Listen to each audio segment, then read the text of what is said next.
शरणागत रक्षक महाराज शिबी उशीनर देश के राजा शिबी एक दिन अपनी राजसभा में बैठे थे। उसी समय एक कबूतर उड़ता हुआ आया और राजा की गोद में गिरकर उनके कपड़ों में छिपने लगा। कबूतर बहुत डरा जान पड़ता था। राजा ने उसके ऊपर प्रेम से हाथ फेरा और उसे पुचकारा। कबूतर से थोड़े पीछे ही एक बाज उड़ता आया और वह राजा के सामने बैठ गया। बाज ने मनुष्य की बोली में कहा, आप न्याय को जानने वाले राजा हैं, आपको किसी का भोजन नहीं छीनना चाहिए। यह कबूतर मेरा भोजन है, आप इसे दे दीजिए। महाराज शिबी ने कहा, तुम मनुष्य की भाषा बोलते हो, साधारण पक्षी तुम नहीं हो सकते, लेकिन तुम चाहे जो कोई हो, यह कबूतर मेरी शरण में आया है, मैं शरणागत का त्याग नहीं करूंगा। बाज बोला, मैं बहुत भूखा हूं, आप मेरा भोजन छीनकर मेरे प्राण क्यों लेते हैं?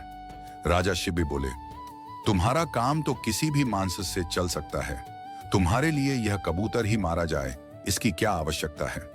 तुम्हें कितना मांस चाहिए? बाज कहने लगा, महाराज, कबूतर मरे या दूसरा कोई प्राणी मरे, मांस तो किसी को मारने से ही मिलेगा। सब प्राणी आपकी प्रजा हैं, सब आपकी शरण में हैं। उनमें से जब किसी को मारना ही है तो इस कबूतर को ही मारने में क्या दोष है? मैं तो ताजा मांस खाने वाला प्राणी हूं और अपवित्र मांस मैं खाता नहीं। मुझे कोई लोभ भी नहीं है। इस कबूतर के बराबर तौलकर किसी पवित्र प्राणी का ताजा मांस मुझे दे दीजिए, मेरी भूख उतने से बुझ जाएगी। राजा ने विचार किया और बोले, मैं दूसरे किसी प्राणी को नहीं मारूंगा, अपना मांस ही मैं तुमको दूंगा। बाज बोला, एक कबूतर के लिए आप चक्रवर्ती सम्राट होकर अपना शरीर क्यों काटते हैं? आप फिर से सोच लीजिए। राजा ने कहा, बाज, तुम्हें तो अपना पेट भरने से काम है, तुम मांस लो और अपनी भूख मिटाओ। मैंने सोच समझ लिया है, मेरा शरीर अजर अमर नहीं है। शरण में आए एक प्राणी की रक्षा में शरीर लग जाए, इससे अच्छा इसका दूसरा कोई उपयोग नहीं हो सकता। महाराज की आज्ञा से वहां कांटा मंगवाया गया। एक पलड़े में कबूतर बैठाया गया और दूसरे पलड़े में महाराज ने अपने हाथ से काटकर अपनी बाईं भुजा रख दी, लेकिन कबूतर का पलड़ा भूमि से उठा नहीं।